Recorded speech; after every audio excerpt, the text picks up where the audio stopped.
আসসালামু আলাইকুম ওয়া রাহমাতুল্লাহ।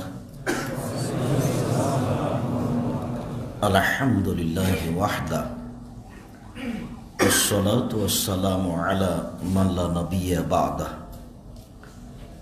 আম্মা বা'দ। ফাআউযু বিল্লাহি মিনাশ শাইতানির রাজীম। উদউনি আস্তাজিব লাকুম।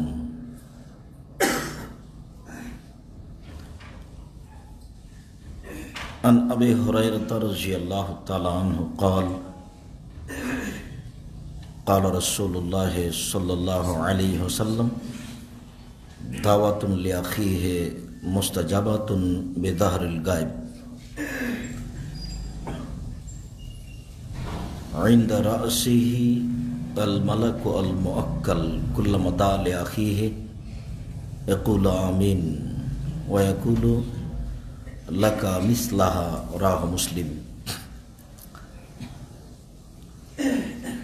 সম্মানিত তাকওয়া মসজিদের উপস্থিত দ্বীনী ভাই, প্রশংসা আল্লাহর জন্য, শান্তি অবতীর্ণ হোক আল্লাহর রাসূলের উপর সাল্লাল্লাহু আলাইহি ওয়াসাল্লাম। আজকের এশার সালাতের পরের সংক্ষিপ্ত সময়ে অল্প সংক্ষিপ্ত দ্বীনী কথা আল্লাহর নিকট প্রার্থনা করা সম্পর্কে এবং পরিস্থিতি অনুযায়ী ধৈর্যের পরিচয় দেওয়া সম্পর্কে। আল্লাহ তাআলা বলেন, উদউনি আস্তাজিব লাকুম। পৃথিবীর মানুষ, তোমরা আমাকে ডাকো, আমি তোমাদের ডাকে সাড়া দিব। এই ওয়াদা আল্লাহ তাআলা করেন মানুষের সাথে। আল্লাহ তাআলা অন্যত্রে বলেন, উদউ রাব্বাকুম তাজাররুআন খিফা।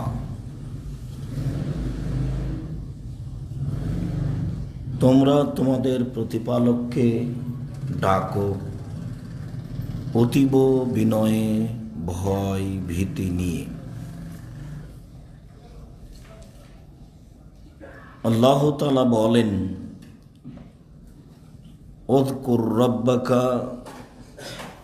উযকুর রাব্বাক ফি নাফসিক তাজাররুআন খিফা ওয়া দুনাল জাহরি মিনাল কওলি বিল গুদবি ওয়াল আসাল। আপনি আপনার প্রতিপালককে ডাকুন মনে মনে, অতীব বিনয়ে, ভয় ভীতি নিয়ে, সরবে নয় নীরবে, সকালে সন্ধ্যায়। আর আপনি অমনোযোগী গাফেলদের অন্তর্ভুক্ত হবেন না। আল্লাহ তাআলা অত্র আয়াতে আমাদের নবীকে বলছেন, আপনি আপনার প্রতিপালককে ডাকুন মনে মনে, অতীব ভয় ভীতি নিয়ে, অতীব বিনয়ের সাথে, সরবে নয় নীরবে, সকালে সন্ধ্যায়। অন্যত্রে আল্লাহ তাআলা বলেন, কাবলা তুলুইশ শামসি ওয়া কাবলাল গুরুব। তা হলো সূর্য ওঠার পূর্বে, সূর্য ডোবার পূর্বে। সকালে সন্ধ্যায় আল্লাহ তাআলা মানুষকে তাকে ডাকার জন্য বলছেন। তার সময় হলো মাগরিবের আজান হওয়ার কিছুক্ষণ পূর্ব সময় হতে আর ফজরের সলাতের পরে সূর্য ওঠা পর্যন্ত সময়ে। এই সময়ের মধ্যে আল্লাহ তাআলা মানুষকে অতীব গোপনে বিনয়ের সাথে ডাকার জন্য বলেন, আদেশ করেন। আল্লাহ তাআলা আমাদের নবীকে বলেন, ফাইদা ফারাগতা ফানসব ওয়া ইলা রাব্বিকা ফারগাব। আপনি যখন দুনিয়াবি কাজ থেকে অবসর হবেন তখন আপনি আপনার প্রতিপালককে বিনয়ের সহিত কান্নাকাটি সহকারে ডাকুন, বলুন। আপনি যখন দুনিয়াবি কাজ থেকে অবসর হবেন তখন আপনি কঠোর শ্রমে আত্মনিয়োগ করুন, আর আপনি আপনার প্রতিপালককে যা বলবেন তা বিনয়ের সাথে কান্নাকাটি করে বলুন। আল্লাহ তাআলা বলেন, ইজনাদা রাব্বাহু নিদান খাফিয়া। যখন জাকারিয়া আলাইহিস সালাম তার প্রতিপালককে চুপে চুপে গোপনে ডাকলেন, বললেন, আমার মাথার চুল পেকে গেছে, আমি বৃদ্ধ মানুষ, আমার স্ত্রী বন্ধা বাচ্চা দিতে পারে না, তোমার নিকটে প্রার্থনা করলে মানুষ নিরাশাও হয় না। আমি বৃদ্ধ মানুষ, মাথার চুল পেকে গেছে, এই সময়ে ছেলের আশা করা যায় না, আবার আমার স্ত্রী বন্ধা বাচ্চা দিতেও পারে না, কিন্তু তোমাকে বললে মানুষ নিরাশাও হয় না। নিরাশা হব না মর্মে তোমার নিকটে একটি সন্তান প্রার্থনা করি। আল্লাহ তাআলা বললেন, ঠিক আছে, আপনার কথা আমি মেনে নিলাম, আপনাকে একটি সন্তান দিলাম যার নাম ইয়াহইয়া। বিবরণে বোঝা যায়, মানুষ আল্লাহ তাআলাকে গোপনে ডাকলে, বিনয়ের সাথে ডাকলে আল্লাহ কথা শোনেন। আল্লাহ তাআলা বলেন, আপনাকে মানুষ জিজ্ঞাসা করে, ওয়াইজা সাআলাকা ইবাদি, যখন আপনাকে মানুষ জিজ্ঞাসা করে আন্নি, আমার ব্যাপারে, আমার বান্দারা, আমার দাসদাসী আপনাকে জিজ্ঞাসা করে আমার ব্যাপারে, তো আপনি বলুন, ফাইন্নী কারিব, আমি মানুষের নিকটে আছি। যখনই আমাকে ডাকে তখনই আমি ডাকে সাড়া দিই। আপনি বলে দেন, আমি ডাকে সাড়া দিই। সাদ রাদিয়াল্লাহু তাআলা আনহু বলেন, রাসূল সাল্লাল্লাহু আলাইহি ওয়াসাল্লাম বলেছেন, দাওয়াত দিন্নুনে, মাছ অলার দোয়া, অহওয়া ফি বাতনিল হুতে, যখন তিনি মাছের পেটে। মাছ অলার দোয়া, ইউনূস আলাইহিস সালামের দোয়া যখন তিনি মাছের পেটে। তিনি প্রার্থনায় বললেন, লা ইলাহা ইল্লা আনতা সুবহানাকা ইন্নী কুনতু মিনাজ জালিমিন। আপনি ছাড়া কোনো মাবুদ নেই, আমি ইউনূস আপনার পবিত্রতা বর্ণনা করছি, আমি অপরাধীদের অন্তর্ভুক্ত। এইটুকু বলার পরে আল্লাহ বলেন, যদি ইউনূস মাছের পেটে এই কথা না বলতো তাহলে আমি তাকে মাছের পেটে রেখে দিতাম এলা ইয়াউমি ইউবাসুন, বিচারের দিন পর্যন্ত। মাছও থাকত, ইউনূসও থাকত, কিয়ামত পর্যন্ত। পরিস্থিতি খুব বেগতি দেখছিলাম, যদিও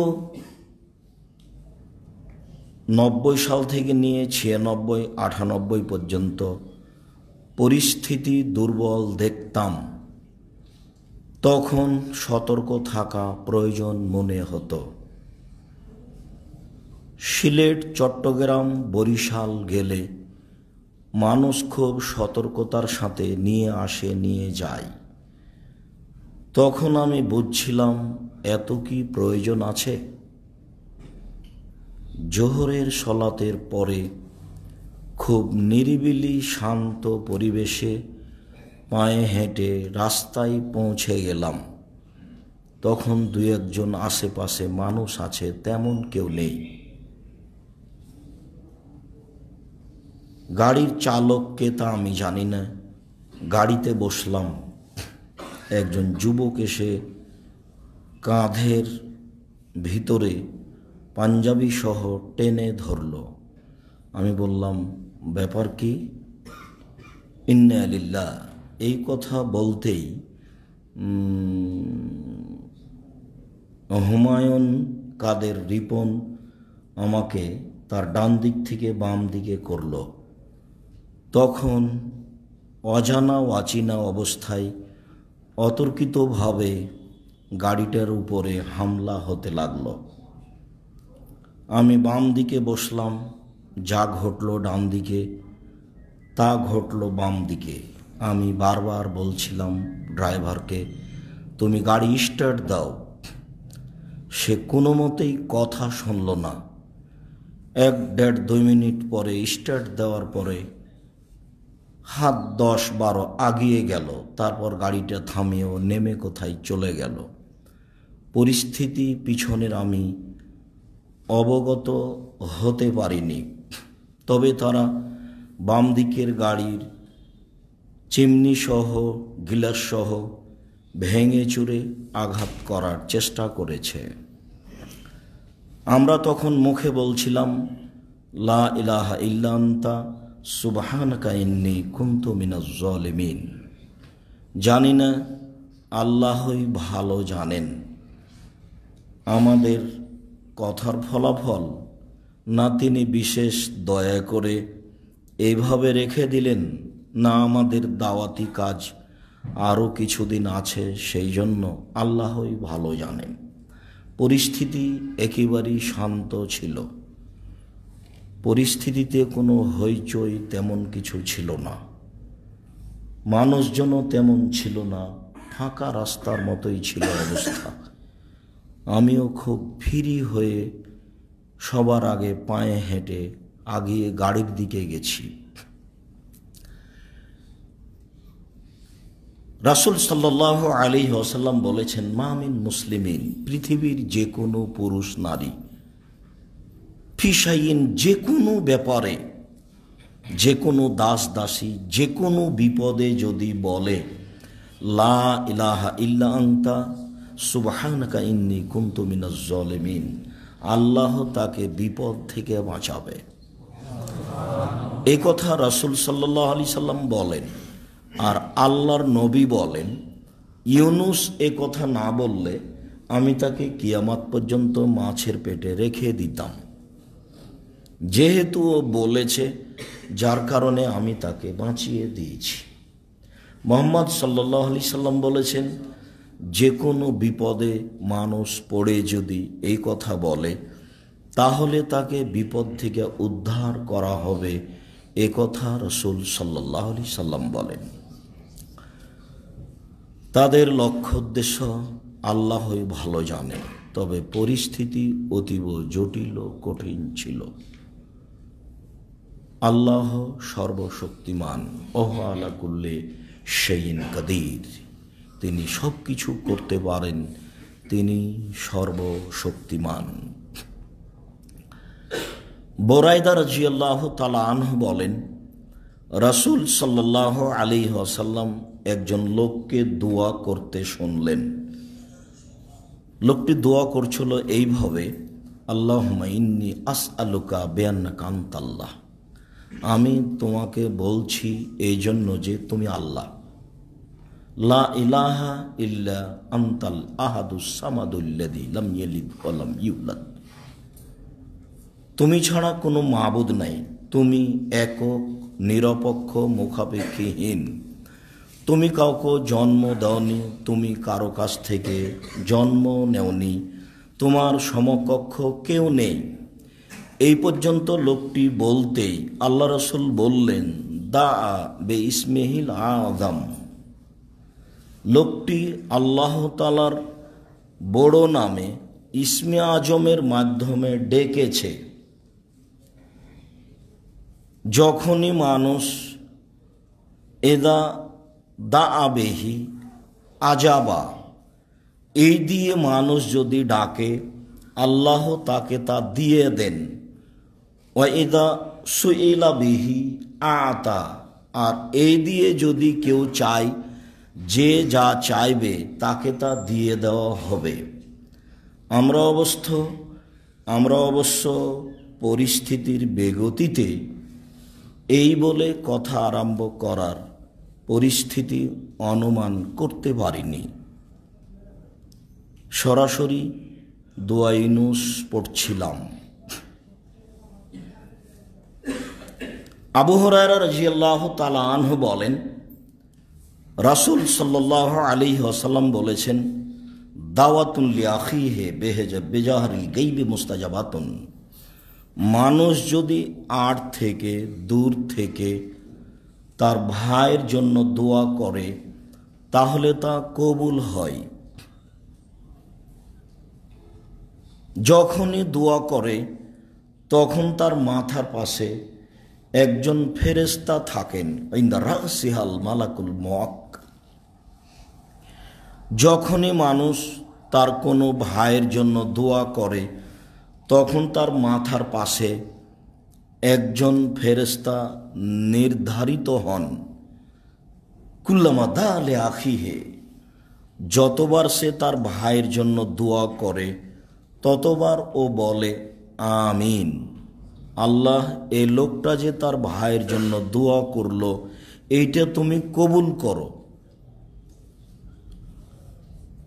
ওয়ালা কাবে মিসলি, আর তুমি যে দোয়া করলে আমি ফেরেশতা বলছি তুমি যা করেছ তোমারও সেই পরিমাণ হোক। তুমি আর একজনের জন্য বলেছ, তো আমি ফেরেশতা বলছি তোমার জন্য হোক।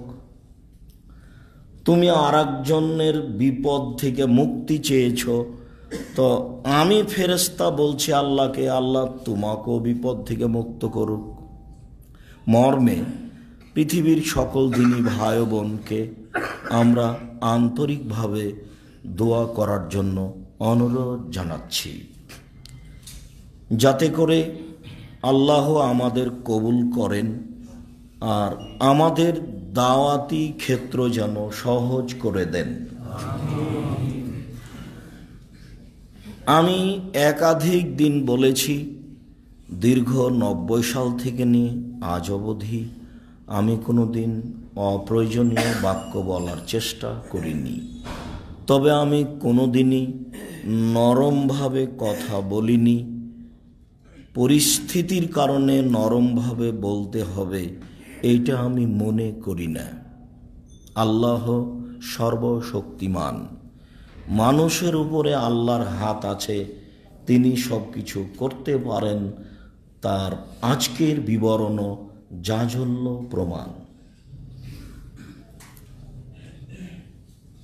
পরিস্থিতি যা বলে তাতে তাদের সূক্ষ্ম কিছু পরিকল্পনা ছিল, নইলে যেখানে কোনো হইচই নেই, মানুষজন নেই, তেমন ভিড় নেই, কোনো কথা নেই, বক্তব্য নেই, কিছুই নেই, সেখানে এমনটা ঘটে কি করে? বলছিলাম যে দিনী ভাই হিসাবে দোয়া করবেন। সারা পৃথিবীর সকল দিনী ভাই বোনকে আন্তরিকভাবে দোয়া করার জন্য অনুরোধ জানাই। আল্লাহ যেন আমাদের হেফাজতে রাখেন, তিনি যেন আমাদের দাওয়াতি পথ সহজ করে দেন, তিনি যেন আমাদের নিরাপদে রাখেন। তিনি সর্বশক্তিমান, ওহ আলা কুল্লি শাইইন কাদির। পরের অংশ, যেহেতু দাওয়াতি কাজ কোনোদিনই সহজ হয়নি, যখন মোহাম্মদ সাল্লাল্লাহু আলাইহি সাল্লাম গারে হিরা থেকে এসে বাড়িতে ঘরে ঢোকে খাদিজাকে বলছেন, জাম্মিলুনি জাম্মিলুনি জাম্মিলুনি, তুমি আমাকে কম্বল দিয়ে জড়িয়ে ধরো। খাসিত আলা নাফসি, আমি ভয় পাচ্ছি, আমার যে কি হয়, আমি মনে হয় মারাই যায় নাকি। তখন খাদিজা রাদিয়াল্লাহু তাআলা আনহা বললেন, কাল্লা, কখনো নয়, এমনটা ঘটবে না। আপনি অসহায় মানুষের সহযোগিতা করেন, নিঃস্ব মানুষের সুবিধা করেন, আপনি মেহমানকে খাওয়ার দেন, এমন ভালো মানুষের সাথে আল্লাহ এমনটা করবেন না। তারপরে আপনি চলুন, ওয়ারাকা ইবনে নওফেলের কাছে আপনাকে নিয়ে যাই। নিয়ে গিয়ে বলছেন, দেখেন তো চাচা, আপনার ভাইয়ের ছেলের কি ঘটনা। তখন ওয়ারাকা বললেন, বলো তো কি ঘটনা। এই ঘটনা। ও, সে তো নামোস, সে তো জিবরাইল, তোমার কাছে জিবরাইল এসেছিল, গ্রামের লোক তো তোমাকে বের করে দিবে। বাক্যটা তিনি খুব ভারী মনে করেছিলেন। তিনি বলেছিলেন, আওয়ামক রিজিয়া, আমাকে বের করে দিবে? এটা হয় যে আমার আত্মীয় স্বজন আমাকে কত ভালোবাসে, আমাকে বের করে দিবে? তখন ওয়ারাকা বললেন, দেখো, যার নিকটে এমন এসেছে, মানে জিবরাইল এসেছে, তাকে সমাজ মেনে নেয়নি। তোমার কাছে জিবরাইল এসেছে, তোমাকেও সমাজ মেনে নেবে না। হক, সত্য কথা সমাজ সহজে মেনে নেয় না, যার কারণে মানুষে বলে হক সত্য তিতা। মর্মে সকল দিনই ভাই বোনকে পরিস্থিতির ওপরে ক্ষিপ্ত না হয়ে ধৈর্য ধারণের জন্য অনুরোধ জানাই। আল্লাহ তাআলা আমাদের নবীকে বলেন, ফাসবির সাবরান জামিলা। মুহাম্মদ সাল্লাল্লাহু আলাইহি সাল্লাম, আপনি সুন্দর ধৈর্য ধারণ করুন। ধৈর্যের সুন্দর আছে।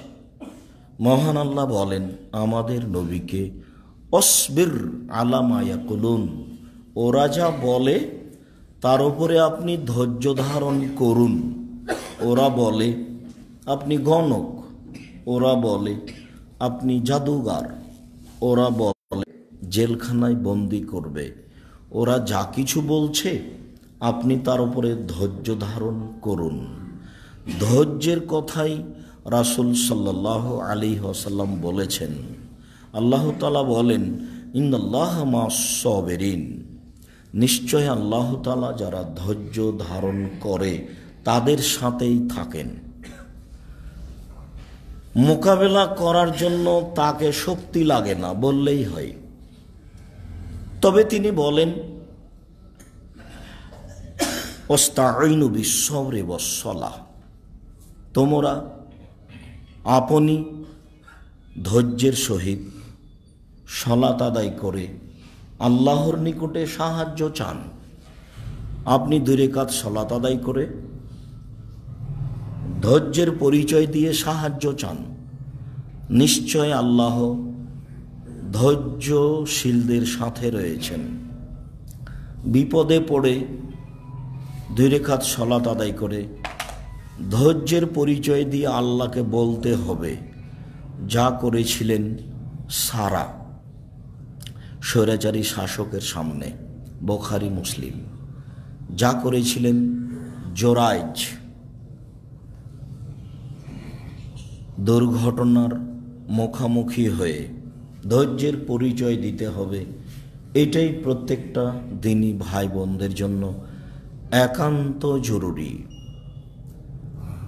যখন রাসূল সাল্লাল্লাহু আলাইহি ওয়াসাল্লামের দাঁত ভেঙে দেওয়া হলো, তখন তিনি বললেন, ওই জাতি কি করে পরিত্রাণ পেতে পারে যারা তাদের নবীর সাথে এরূপ আচরণ করে। তখন আল্লাহ বললেন, আপনার জন্য এটা শোভনীয় নয়। আপনি মানুষের কল্যাণ চান, পাহাড়ের ফেরেশতা এসে বলছেন, বলেন কি লাগবে? যদি আপনি চান তাহলে পাহাড় নিয়ে এসে চাপিয়ে দিব, তারা ধ্বংস হয়ে যাবে, তাহলে শেষ। তো রাসূল সাল্লাল্লাহু আলাইহি ওয়াসাল্লাম বললেন, না, আমি তাদের হেদায়েত কামনা করি। মর্মে এইরকম মানুষের আল্লাহর দরবারে আমরা হেদায়েত কামনা করি। এটাই সামনে রেখে সকল দিনী ভাই বোনকে বিষয়টি বিবেচনা করার অনুরোধ জানিয়ে আল্লাহর নিকটে এরকম পরিস্থিতিতে কান্নাকাটি করে ধৈর্যের পরিচয় দিয়ে আল্লাহ তাআলার কাছে সাহায্য চাওয়ার জন্য অনুরোধ জানাচ্ছি। সম্মানিত দিনী ভাই বোন, আমি আবারও বলছি, দিন প্রচারের ব্যাপারে আমার কোনো স্বার্থ আমি জানি না। হক দিতে এ কথা আমি দীর্ঘদিন থেকে দেখে আসছি, যার কারণে পরিস্থিতি এমনটা হতেও পারে। আল্লাহ, তুমি সর্বশক্তিমান, তুমি সব কিছু করতে পারো। পরিস্থিতিকে শান্ত করো, আমাদের ধৈর্য দাও, তাদেরকে হেদায়েত করো।